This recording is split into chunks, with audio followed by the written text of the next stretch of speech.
Ada 28 pinjol yang kompak bersatu untuk mengurus ke jalur hukum bagi nasabah yang galbay. Lebih tepatnya sih ke meja hijau. Tapi garis bawah ya, ini memang perdata kasusnya. Pinjol akan membawa kasus ini ke perdata untuk nasabah-nasabah yang galbay dan nanti akan ke pengadilan.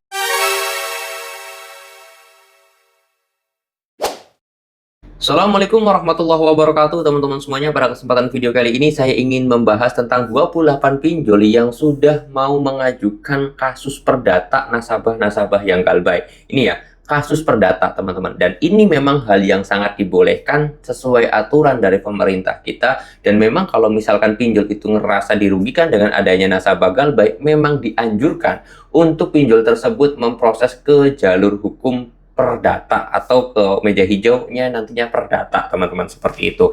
Nah, di sini saya pengen bahas masalah 28 pinjol ini. Apakah benar demikian atau bagaimana? Karena memang aturan tahun 2025 ini memang membuat pinjol itu semakin kewalahan menangani nasabah-nasabah yang galbay. Setiap kuartal nasabah galbay itu selalu meningkat dan selalu banyak nominalnya, semakin besar nominalnya, membuat para pinjol itu sendiri semakin kewalahan. Pertama. Lalu kemudian yang kedua adalah masalah aturan baru di tahun 2025 yang memang sedikit merugikan. Bukan sedikit, tapi merugikan banyak pinjol. Dari masalah penurunan bunga, denda keterlambatan, asuransi, pengetatan terhadap penagihan, dan lain-lain. Ini justru sangat merugikan pinjol di tahun 2025. Dengan aturan baru ini oleh pemerintah, pinjol tersebut merasa kesal sebenarnya sama pemerintah karena aturannya itu tidak enak untuk pinjol.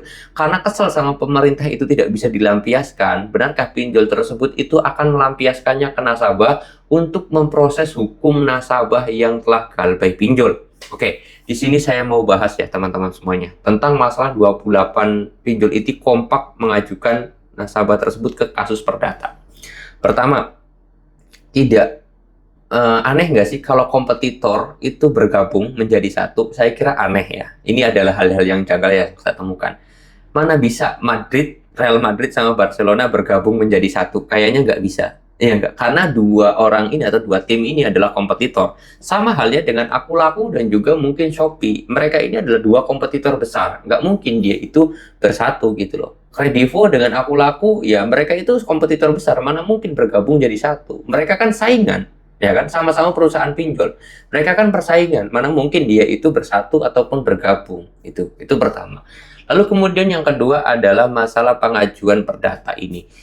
Masalah ke jalur hukum ataupun ke meja hijau ataupun ke persidangan ini menjadi pertanyaan juga. Apakah nanti satu persatu? Apakah nanti secara keseluruhan? Apakah nanti yang dari Papua juga ikut ataukah nanti di kelompok-kelompokan atau seperti apa mekanismenya? Ini akan pasti bingung dan pasti membutuhkan waktu yang panjang, membutuhkan effort yang tinggi dan membutuhkan biaya besar. Yang ketiga adalah masalah biaya besar ini. Masalah biaya besar ini saya kira pinjol nggak mau nanggung dengan banyaknya biaya besar, sedangkan keuntungan dari nasabah-nasabah yang melakukan galbay itu tidak seberapa. Kasarnya setiap satu kali sidang itu penyelidikan dan yang lain sebagainya menghabiskan anggaran misalkan 20 juta.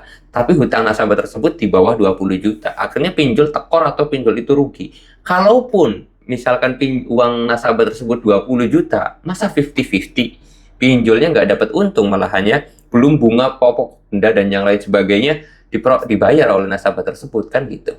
Lalu kemudian yang paling mustahil adalah masalah nanti ketika penyelidikan. Benar, nanti nasabah tersebut akan diselidiki. Benar nggak nasabah ini punya utang di aplikasi tersebut? Benar nggak nasabah tersebut telah melakukan telat bayar atau tidak mampu bayar atau galbay pinjolnya ini benar atau tidak, pinjamannya berapa dan yang lain sebagainya nanti akan diselidiki dan ditelusuri lebih dalam lagi, lebih detail lagi.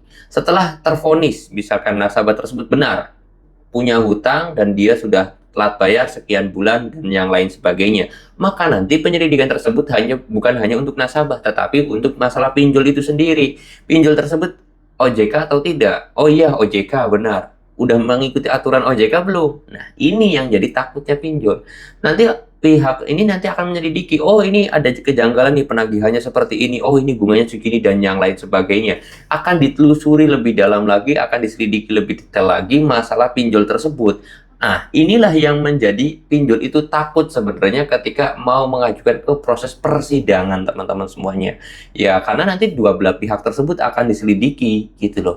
Yang jadi takut, ya pinjol juga sebenarnya sadar, pinjol juga sebenarnya mengetahui kalau misalnya di lapangan itu banyak kasus-kasus yang sudah tidak sesuai aturan, banyak kasus-kasus yang telah melanggar aturan. Akhirnya pinjol sendiri itu nggak bakalan mau mengajukan ke proses persidangan itu sendiri. Oke, jadi buat teman-teman semuanya, jangan takut kalau misalkan mau dibawa kasus perdata, bawa kasus ke jalur hukum, ke meja hijau atau ke persidangan, karena itu semuanya saya yakin pinjol tidak akan mau dan tidak akan mampu untuk melakukan hal itu.